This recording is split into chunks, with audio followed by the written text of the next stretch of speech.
The scream came first, raw, cracking, cutting through the black trees like a blade. Alpha King Killian James was off his horse before his own men had time to draw steel. He found her on her knees in the mud, blood at her lip, an arm thrown wide to block two masked men from a small screaming bundle strapped tight against her chest. He didn't recognize her voice. He recognized her face. Winter, the girl he buried in memory 2 winters ago, alive, bleeding, and fighting like a mother with nothing left to lose. He tore through the men before his mind caught up with his hands. Then he turned to check on the child, and the world went silent.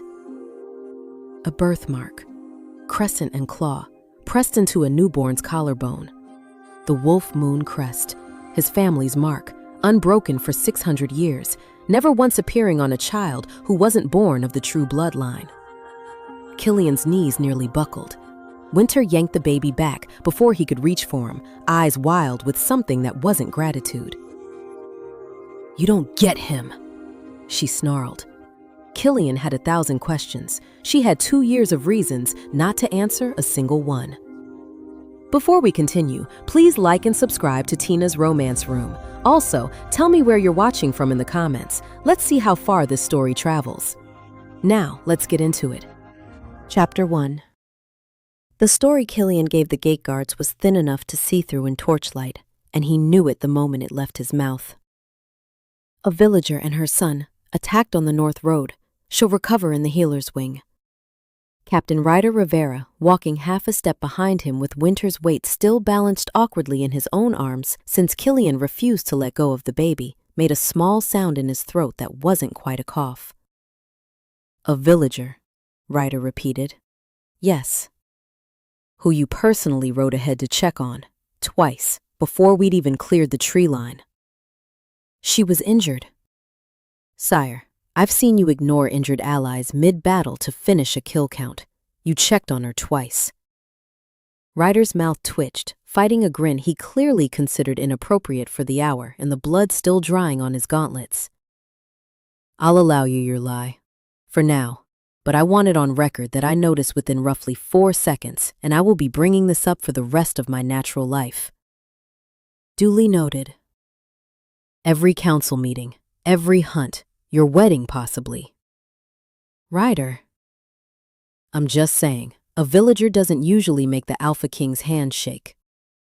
Killian didn't answer that one, mostly because his hands were, in fact, shaking, and he'd rather Ryder think it was leftover battle nerves than admit the truth, that he was carrying his own son through the palace gates and had no earthly idea how to say so out loud.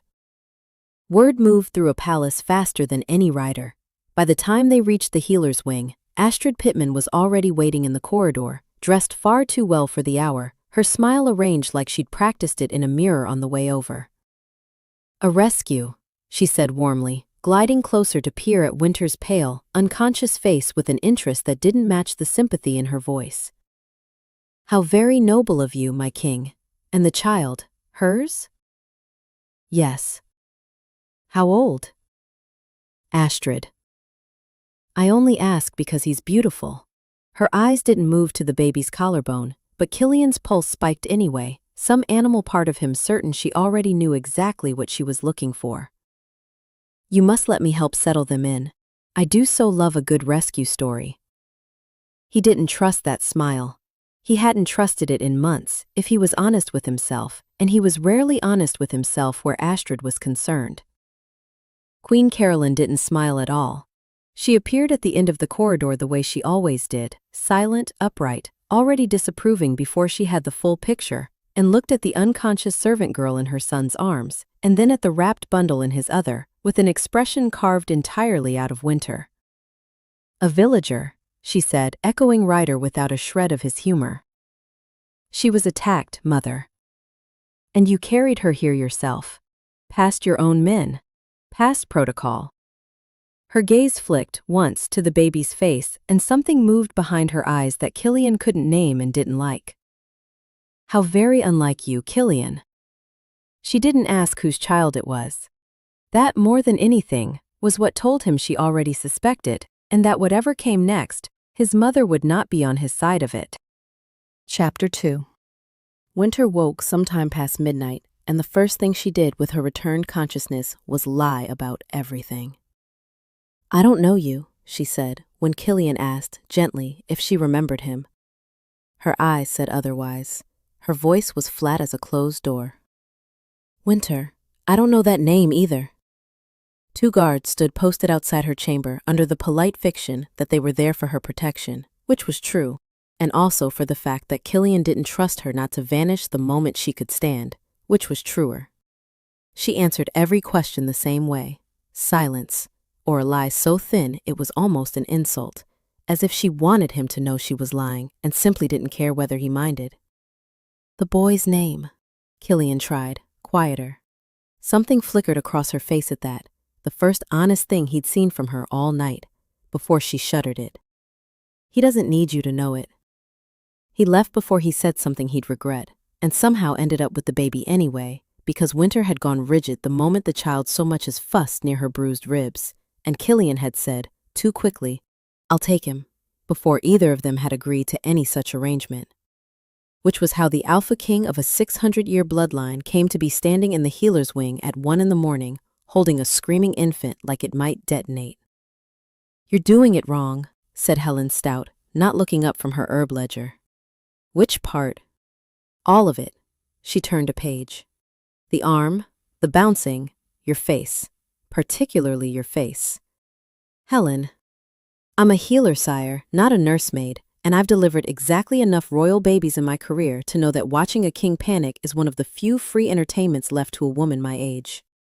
She did, finally, glance up, taking in his white-knuckled grip and the baby's furious red face with open delight. "Support the head. The other hand. No, the other hand." He adjusted. The baby screamed louder, apparently unimpressed by the correction. "I don't understand what he wants." "Nobody does. That's parenthood." Helen turned another page. "Try the cradle by the window. Some of them settle with movement." Killian carried his son, a fact his mind kept sliding off like wet stone, to the small cradle Helen had set up earlier, and the moment he leaned over it, something in his chest simply stopped fighting him. His wolf, restless and snarling under his skin since the tree line, went utterly, blissfully quiet. It wasn't a thought. It was older than thought, some ancient animal certainty settling into his bones the way it hadn't since he was a boy first learning to shift, a recognition so complete it left no room for doubt, no room for Winter's lies or his mother's ice, or Astrid's too careful smile. "This is mine. This is Pack. This is Son." The baby quieted too, as if he'd felt it land. "Well," Helen said, watching this with considerably less amusement and considerably more interest, setting down her ledger entirely now. "That's new." "What?" "He stopped screaming the second your wolf settled. Babies don't do that for strangers, sire." She rose, came closer, studying the child with a healer's clinical eye rather than a courtier's careful blindness. "Nor does a king's wolf usually recognize a servant's son on sight like that. Care to explain, or should I pretend I didn't notice, same as everyone else in this palace apparently intends to?" Killian said nothing, because there was nothing left to say that the room hadn't already worked out on its own. His wolf had answered a question his mouth wasn't ready to ask. He looked down at his son, asleep now, one small fist curled against his collarbone, the crescent and claw mark rising and falling with each easy breath. For the first time since the tree line, something in him felt almost like hope. Chapter 3. The royal archive smelled the way it always had. Dust, old parchment, and the particular mustiness of secrets nobody had bothered to air out in a century. Killian hadn't set foot in it since his father's death, and the librarian, a stooped, silent man named Caesar Fitzpatrick, looked genuinely startled to see a king wanting anything more than the tax ledgers. "The bloodline records," Killian said. "All of them, going back as far as they go." Caesar blinked at him. "That's 11 shelves, sire." "Then I'll be here a while." He was there most of the night, and Helen found him just before dawn, buried under 6 centuries of family history, looking like a man hoping to be told he was wrong about something and increasingly certain he wasn't. "You look terrible," she said, by way of greeting, setting down a cup of something bitter and medicinal that he drank anyway out of sheer exhaustion. "Read this." He shoved a page toward her, a genealogical record, hand-copied and recopied by generations of court scribes, tracing the Wolf Moon crest back to the founding of the bloodline. Tell me I'm reading it wrong. Helen scanned it, her expression sharpening with every line. You're not reading it wrong. 600 years, Helen, 600 years, and the crest has appeared on every single true-born heir of this line, and on not one child outside it. Not a cousin, not a bastard, not a favored nephew someone tried to legitimize for politics, nothing. He rubbed both hands over his face. It doesn't skip generations, it doesn't appear by accident, it doesn't lie. No, Helen agreed quietly, it doesn't. So either 600 years of scribes were wrong. They weren't. Or my son is exactly who my wolf already decided he was, and I've been standing in this archive for 6 hours looking for a way to doubt something I already know is true. He sat back, and for the first time since the tree line, he let himself say it plainly, out loud, to someone who wasn't going to flinch from it. He's mine, Helen. Yes, she said, without hesitation, without softening it. He is. There was a strange relief in hearing it said so flatly, no court diplomacy, no careful hedging, just a blunt woman with no patience for royal delicacy confirming what his own bones had already told him in the healer's wing. He almost laughed. It came out closer to a breath he didn't know he'd been holding. You could have told me that hours ago and saved me the 11 shelves. And missed watching you sit in dust talking to genealogy records like they owed you an apology. Not a chance. But her humor faded fast, replaced by something more careful, more measuring, the look of a woman deciding whether to hand a man a second, heavier truth on top of the first. Sire, there's something else you should know. About the crest, about your father. Killian went very still. What about him? Helen hesitated, which was, in itself, unlike her. Your father asked me questions once, years before you were born. About whether the crest could ever be suppressed. Hidden, made to skip a child who carried it, through herbs, through old blood magic, through anything. She held his gaze. I told him no such thing existed. I wasn't lying to him. Why would he ask that? I don't know. I never asked and he never said, and a healer who asks too many questions of a king doesn't stay employed very long. She said it lightly, but there was nothing light in her eyes. I'm only telling you now because someone in this palace clearly believed differently than I did. Believed there was a way to erase a mark that isn't supposed to be erasable. And whoever that was, sire, they've had 600 years of family history telling them they were wrong the entire time. Killian looked down at the page again, the long unbroken line of his family, generation after generation, the same mark rising on the same bloodline like the moon itself refusing to be argued with. Someone had tried to outsmart 600 years of truth. He intended to find out who. Chapter 4. Astrid brought it up over breakfast, which Killian was beginning to understand was her preferred battlefield. Early enough that he was too tired to argue well, casual enough that refusing felt like an overreaction. I've been thinking, she said, buttering bread she had no intention of eating, that we shouldn't wait until autumn for the wedding. Killian looked up from a report he wasn't actually reading. We set that date months ago. Things change. She smiled at him over the rim of her cup, warm as ever, and he found himself studying that warmth now the way he hadn't before the tree line, wondering what it was covering, the way he might study a wound dressed too neatly to be trusted. The kingdom's had a difficult season. An early wedding would give everyone something to celebrate, lift spirits. Lift spirits, he repeated. Is that so strange a thing to want? It wasn't, on its face. That was what unsettled him. Nothing she said was strange on its face. It was only the timing that felt wrong, sudden, pressing, arriving within days of a servant and a royal-marked infant landing inside his palace walls. He didn't have proof of anything. He had a feeling, sharp as a splinter, and a wolf that had gone tense and watchful the moment she'd raised the subject. I'll consider it, he said, which was as much as he was willing to give her, and let the matter drop. It did not stay dropped. By council that afternoon, Astrid had raised it again, this time to the full table, dressed up as a matter of state morale rather than personal urgency, and two of the older council members were nodding along before Killian had even finished sitting down. An earlier ceremony would steady the kingdom, Lord Marcos Marquez offered, especially given the recent unrest on the North Roads. The unrest on the North Roads, Killian said, involved an attack on an innocent woman and her infant son, who are currently recovering under my protection in this very palace. The table went very quiet. A servant, Astrid said lightly, and I'm sure everyone's relieved she's safe, but surely that's not. She was nearly killed. His voice came out harder than he intended, harder than he'd planned, some current under his skin surging up before his mind had fully caught what it was doing. Someone sent men after an unarmed woman carrying a newborn. That is not a footnote to be waved past on the way to discussing wedding dates. Sire, Astrid said carefully, no one's suggesting. She has a name, Killian said. Winter. Use it, or don't speak of her at all. The silence that followed had weight to it. Astrid's smile didn't fully leave her face, but something behind it went very still and very calculating, and Killian, hearing his own words hang in the air, felt a flush of something close to alarm at himself. He hadn't decided to say any of that. It had simply come, fast and unstoppable as a struck match, the moment anyone treated Winter's near death as an inconvenience to be scheduled around. He excused himself from the remainder of the meeting before he said something worse. By evening, the palace staff had predictably noticed.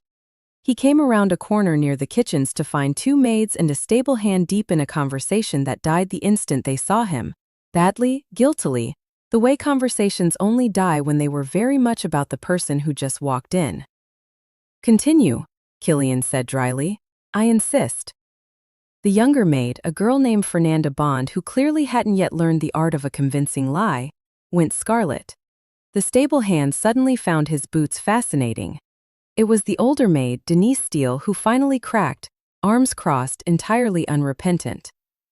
We're taking wagers, sire, on how long before you call off the wedding outright. You're what? Bram in the stable says by week's end. I say you'll drag it out a fortnight out of stubbornness. Fernanda's holding the coin pot, which she should not be doing, being new and untrustworthy with money, but nobody asked me. I resent that, Fernanda muttered, still crimson. Killian opened his mouth to issue some appropriately royal reprimand about gossip and discretion, and found, humiliatingly, that he couldn't summon a single word of real anger, mostly because Denise wasn't wrong, and everyone in the corridor, himself included, seemed to already know it. There is no wager, he said instead, with as much dignity as he could manage, because there is nothing to wager on. Of course, sire, Denise said, entirely unconvinced, and did not put away the coin pot. Chapter 5. She almost made it to the gate. Killian felt it before he understood it, his wolf snapping upright out of sleep, some thread between him and the cradle down the hall pulling taut and wrong, and he was on his feet and moving before he'd fully processed why. He found the nursery empty, the window latch undone, and by the time he reached the outer courtyard, cloak thrown on over sleep clothes, heart slamming, he saw her. Winter, moving fast and silent across the moonlit stone, Cairo bundled tight against her chest, a small satchel over one shoulder that held, he'd realize later, everything she owned in the world. Winter! She froze at the sound of her name, shoulders going rigid, and for one terrible second he thought she'd simply keep walking, that he'd have to choose between letting her go and physically stopping the mother of his son from leaving in the dead of night, a choice with no good ending on either side of it. She turned instead, and the look on her face wasn't fear of getting caught, it was fury. Let me go. Winter, it's the middle of the night, you're barely healed, where do you think you're? Anywhere he isn't a target. Her voice cracked down the middle, raw in a way he hadn't heard from her yet, not even bleeding on the forest floor. Every day we stay here makes it worse. Someone already tried to kill me once for what I know. You think they'll stop now that he's sleeping in a royal cradle with your mark on his skin? So let me protect you. Both of you. That's all I've been trying. You don't get to say that to me. The words came out of her like something breaking loose after being damned too long, 2 years too long, and once they started she couldn't seem to stop them. You don't get to stand there in your cloak and your crown and talk about protecting me when you're the reason I ran in the first place." Killian went very still. "What are you talking about?" "Don't." Her laugh had no humor in it at all. "Don't do the confused face. Not to me, not after everything." "Winter, I don't understand what you think I did." "I was pregnant," she said, and the courtyard seemed to go silent around the words, even the wind seeming to still to let them land. Alone, terrified, 5 months gone, and 2 men came to the cottage in the middle of the night with a message from the crown. "From you. They said you knew. They said you'd decided a servant's bastard wasn't a complication the throne could afford, and that I had a choice: disappear quietly with money in my hand, or disappear the other way." Her arms tightened around Cairo, instinctive, fierce. "I took the money. I ran. I told myself at least you'd let me live, at least that much mercy was in you, and I hated you for 2 years for even that much cruelty dressed up as kindness." Killian's whole body had gone cold, colder than the courtyard stone under his bare feet, colder than the night air. "I never sent anyone. They had your seal. I didn't know you were pregnant." His voice came out broken, barely his own. "Winter, I swear to you, on my crown, on my father's grave, on my son's life, I didn't know. I never sent men to threaten you. I never told you to disappear. I woke up one morning and you were simply gone, and everyone around me said you'd left on your own, that you'd wanted a different life, and I." His throat closed around the rest of it. "I believed them. That helped me. I believed them because I couldn't imagine any other version where you choose to vanish rather than come to me." "Then who?" Winter's fury faltered, just slightly, uncertainty bleeding into the edges of it. "Who sent them? Whose seal was that, if not yours?" "I don't know." The admission felt like swallowing glass.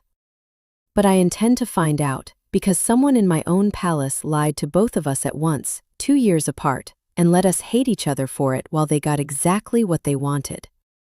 Winter said nothing for a long moment, standing there in the moonlight with their son asleep against her chest, 2 years of grief and certainty visibly cracking apart in her expression, unsure now what to hold on to in its place. "I don't know how to believe you," she said finally, quieter now, the fury drained out and something far more fragile left behind. "I've believed the wrong thing for 2 years. I don't trust myself to know the difference anymore." "Then don't believe me yet," Killian said softly. "Just don't walk out that gate tonight. Give me the chance to prove it instead of asking you to take my word for it." She didn't say yes. But she didn't walk toward the gate again either, and for tonight, standing in the cold with everything between them finally spoken aloud for the first time, that was enough. Chapter 6. Marcellus Wilcox had been avoiding the healer's wing for 3 days, which anyone who knew him would have said was unlike him. He was a steady man, one of the older guards, the sort who'd served 2 kings without complaint and rarely so much as raised his voice. But he'd gone pale as parchment the first time he'd seen Winter's face across the courtyard, and paler still every day since. And Killian, watching it happen, had begun to understand that guilt had a particular color, and Marcellus was wearing it. He finally cornered the man near the armory, alone, torches guttering low. "You knew her," Killian said, not a question. Marcellus didn't try to lie, which told Killian more than any answer could have. "Yes, sire." "From where?" "From 2 years ago." The words came out of him slowly, like something being dragged up from a great depth. "I was ordered to escort her from the palace grounds. Quietly. With coin and a warning not to return." He swallowed hard. "I was told it came from you." "It didn't." "I know that now." Marcellus's jaw worked. "I've known it for 3 days, watching her walk this palace like a woman still flinching from a blow I helped deliver. I didn't ask enough questions back then, sire. I took an order with a seal on it and I did my job. And I told myself that was enough, that it wasn't my place to wonder why a king would want a servant girl gone in the middle of the night." His voice cracked. It wasn't enough. I've known that for 2 years, and I let the knowing sit quiet because it was easier than facing what I'd done. Whose seal? Marcellus hesitated one final time and then reached beneath his breastplate into the lining of his coat and drew out something folded small and soft with age. A letter, the wax seal long broken, the parchment gone thin and yellow at the creases from being carried too long by a man who couldn't bring himself to burn it or deliver it. "This isn't the order," Marcellus said. "I don't have that anymore. I burned it years ago, out of shame, I think. But this." He held it out with both hands like something too heavy for one. "This came before. Written in your hand, sire, meant for her. I was told to intercept anything leaving the palace addressed to that cottage. I read it once, and I couldn't make myself pass it up the chain like I was ordered to. I've carried it ever since. I don't know why, guilt maybe. Or the one honest thing I could hold on to." Killian's hands were not steady when he took it. He recognized his own handwriting before he'd even unfolded it fully, younger, looser, written in the hopeful scrawl of a man who hadn't yet learned to guard every word he put to paper. He'd written this not long after the fever broke, not long after the moonlit nights in that cottage, before the second poisoning that would come for his memory entirely. He remembered none of the specific words. He remembered, with sudden and devastating clarity, the feeling of writing them, reckless, unguarded, certain in a way he hadn't been certain of anything since. "I don't care what my mother says is proper. I don't care what the crown expects of me. I told you I'd come back for you when the season turned, and I meant it more than I've meant any vow I've ever taken as a prince. Wait for me. I'm asking you to wait for me." It went on. Killian couldn't read all of it standing upright. His knees found the nearest bench without his permission, the letter shaking in his grip. Every line another blow landing somewhere just under his ribs. He hadn't forgotten her by choice. He hadn't left her waiting by cruelty or convenience. Someone had reached into the middle of the one honest, unguarded thing he'd ever done and simply cut it out, quietly, efficiently. And let two people spend 2 years believing the worst of each other because the truth was inconvenient to somebody's plans. Winter found him there 10 minutes later. Marcellus must have gone to fetch her, unable to carry the moment alone any longer, and stopped short at the sight of him, a king undone on a guardroom bench, a letter trembling in his hands. "What is that?" He held it out to her instead of answering, because his voice wasn't going to survive the explanation, and watched her read it the way he had. Slowly, then all at once, her breath catching somewhere near the middle, her free hand rising to cover her mouth as 2 years of grief finally had somewhere honest to go. "You were going to come back," she whispered. "I never stopped wanting to." His voice broke fully now, no crown left in it, just a man. "Someone made very sure I never got the chance." Winter didn't move toward him. But she didn't move away either, standing there with his younger, hopeful handwriting in her hands. Something in her face cracking open that had been sealed shut for 2 long, wasted years. Chapter 7. Queen Caroline was in her solar when Killian arrived, unannounced, the letter folded in his fist hard enough to crease it further. She looked up from her needlework with the mild, faintly weary patience she'd worn for every difficult conversation of his childhood, as though she already knew what was coming and had simply decided to let him arrive at it in his own time. "You've been in the archives," she said. "And the guardroom, apparently. You have dust on your sleeve, Killian, and Marcellus Wilcox has the look of a man who's confessed something. You knew he'd break eventually. I knew someone would, eventually. Guilt is not a thing men carry quietly forever." She set her needlework aside, folded her hands, and regarded him with the same composure she'd worn at his father's funeral, the same composure she'd worn every day of his life. "Say what you came to say."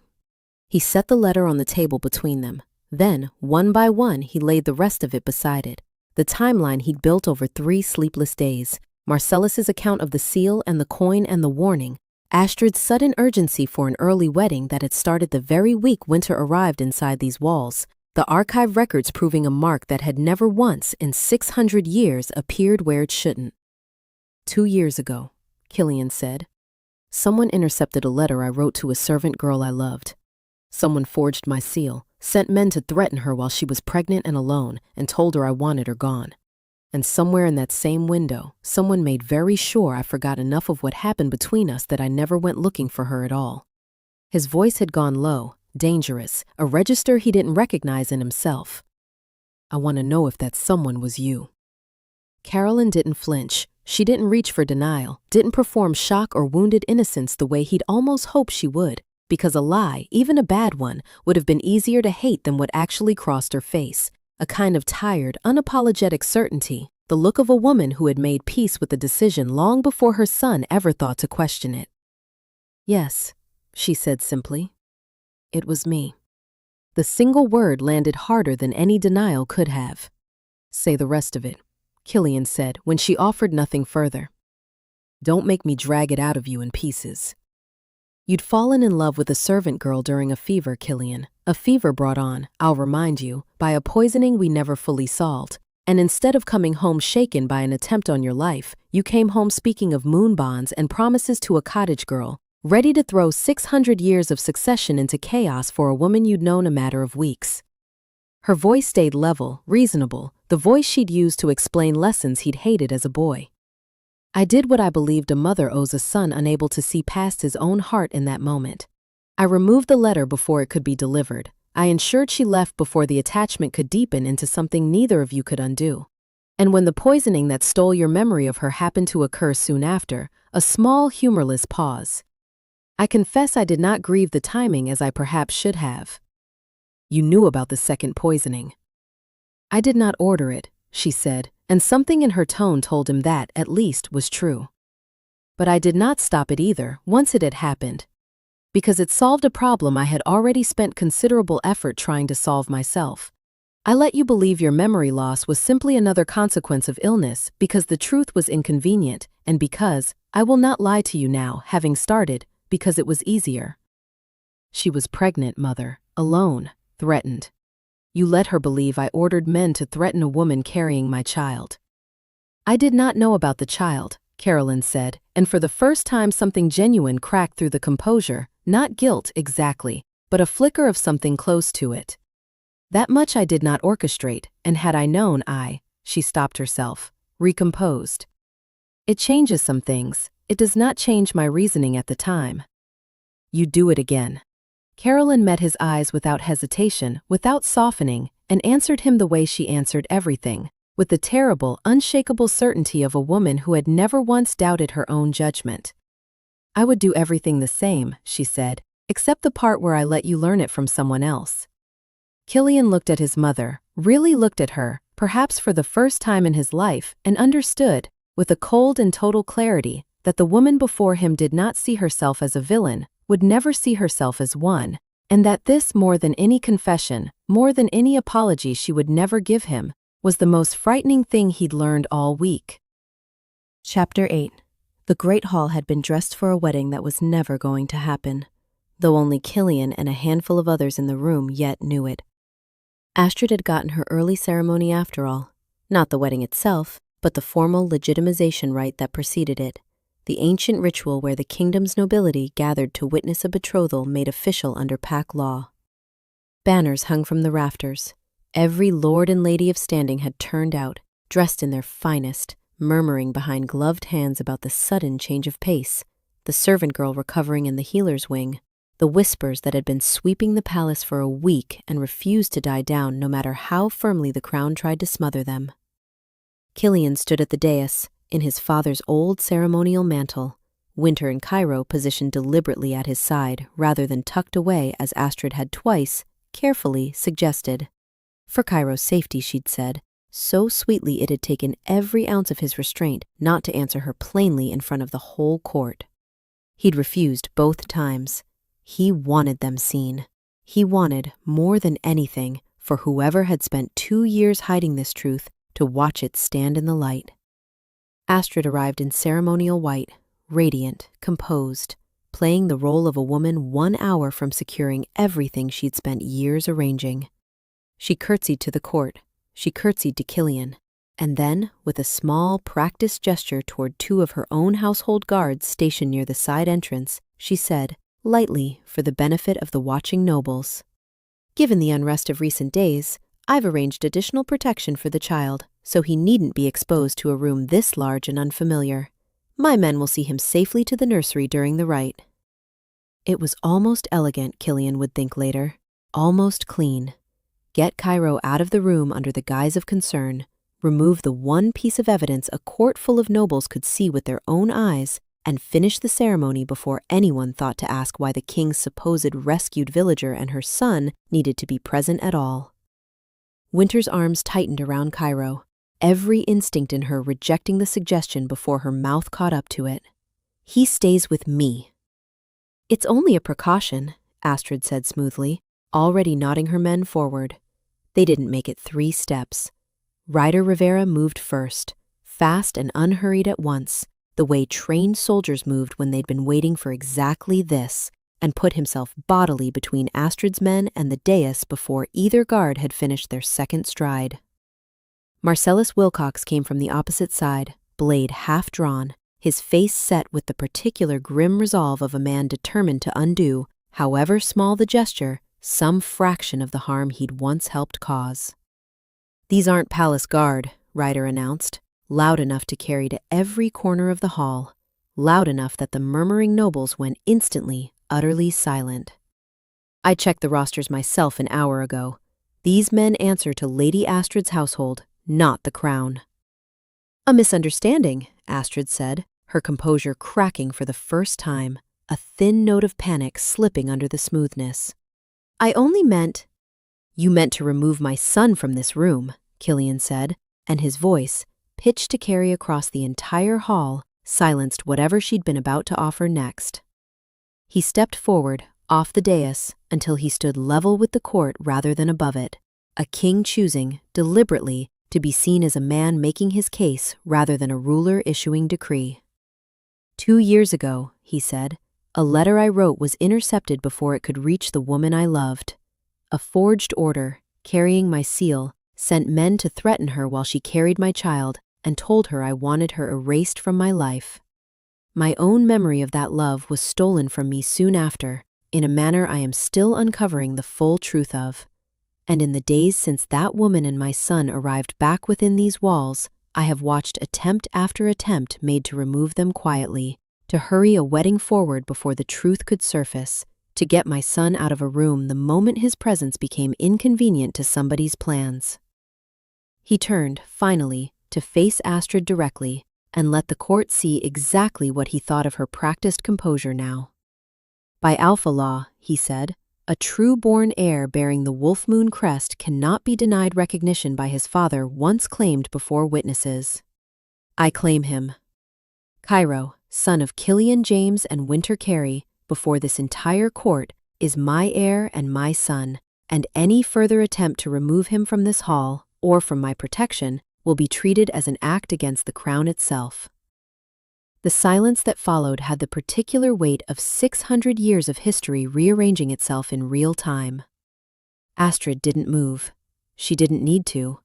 Every noble in that hall was already looking at her, and looking, at last, at the truth standing beside the king in place of the bride they'd all come to watch her become. Chapter 9.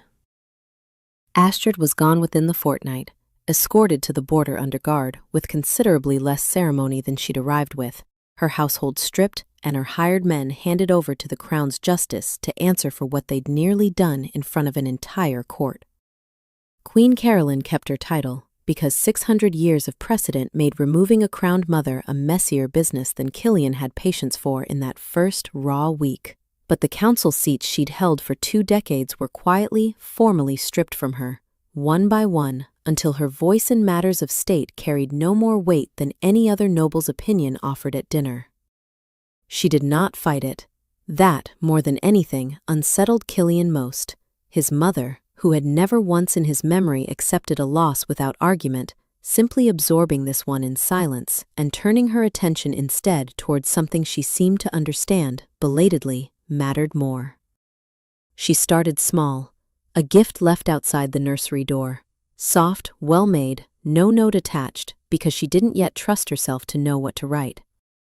Then a request, formal and stiff and clearly rehearsed, to sit with Cairo for an hour under Helen's watchful supervision. Winter had said yes to that one only because Killian asked her to consider it, not because either of them had forgiven anything yet, but because a grandmother reaching, however clumsily, toward a grandson was not nothing, even from a woman who'd caused this much damage getting there. It would take longer than a fortnight to know what to make of Carolyn. Killian had stopped expecting otherwise. What he hadn't expected, what caught him entirely off guard, 3 weeks after the trial, standing outside Winter's chamber door with something clutched in one fist, was how genuinely terrified he'd feel doing something as simple as asking a woman to stay. "You've been standing out there for 11 minutes, Helen said, appearing from the direction of the healer's wing with the particular smugness of a woman who'd clearly been watching this unfold and enjoying every second of it. "I've been counting. I'm choosing my words. You're holding those like they might bite you."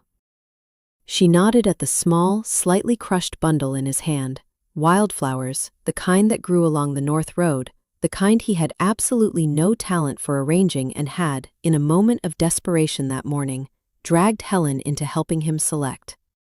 "For the record, sire, I told you the moonflowers were a poor choice given recent history, and you didn't listen, and now half your bouquet is moonflowers." "I liked the color." "You liked the memory, which is a different thing entirely, and rather the point, if you'd only admit it." Helen's smugness softened, just slightly, into something warmer. "Go on then. Knock. I've watched you face down conspiracies and courtrooms this month without this much hand-wringing." Those didn't matter as much. Helen didn't argue that. She simply nodded him toward the door and left him to it. Winter answered with Cairo balanced on one hip, already smiling before she'd fully registered what she was looking at, a king, standing in her doorway, holding a lopsided bundle of wildflowers he'd clearly assembled himself and clearly regretted the moment he saw her face. "What is this?" she asked, biting back a laugh she wasn't quite managing to hide. "A courtship," Killian said, with as much dignity as a man holding half-crushed flowers could manage. "The proper kind. The kind I should have been allowed to give you 2 years ago, before someone decided we didn't deserve the chance." He took a breath, steadier than he felt. "I know I have no right to ask you to simply forget what was stolen from us. I'm not asking you to forget it. I'm asking for the chance to build something new next to it, courted properly, chosen deliberately, not stumbled into by fever and stolen memory and everything that came after. I want to ask you to stay. Not because of Cairo, though God knows I want him near me every day of his life. Because of you. Because I never stopped." Cairo, apparently unimpressed by the momentousness of the occasion, chose that exact moment to spit up spectacularly down the front of Winter's shoulder and let out a wail that could likely be heard 3 corridors away. Killian stopped dead. Winter looked down at the mess, then up at him, then dissolved, helplessly, completely, into laughter. The kind that came with tears already gathering at the edges, 2 years of grief and relief and absurdity all arriving at once with nowhere else to go. "That is the least romantic interruption in the history of this kingdom," Killian said, half laughing himself now, despite the flowers wilting further in his grip. "He has excellent timing," Winter managed, bouncing their thoroughly unbothered son against her uneven shoulder, wiping at her own eyes with her free hand. "Takes after his father, terrible at reading a room." "Is that a yes?" "That's a yes," she said, laughing and crying at once, reaching to take the ruined, lopsided bouquet from his hand like it was the finest thing she'd ever been given. Moonflowers and all. Word traveled through the palace before nightfall, the way it always did, and by the following week, the kingdom had its first real look at the woman who would stand beside its king. A servant girl 6 months prior, a mother fighting off armed men with a kitchen blade before that, offering no apology for either fact as she walked the palace halls with her son on her hip and her head held entirely, unshakably high.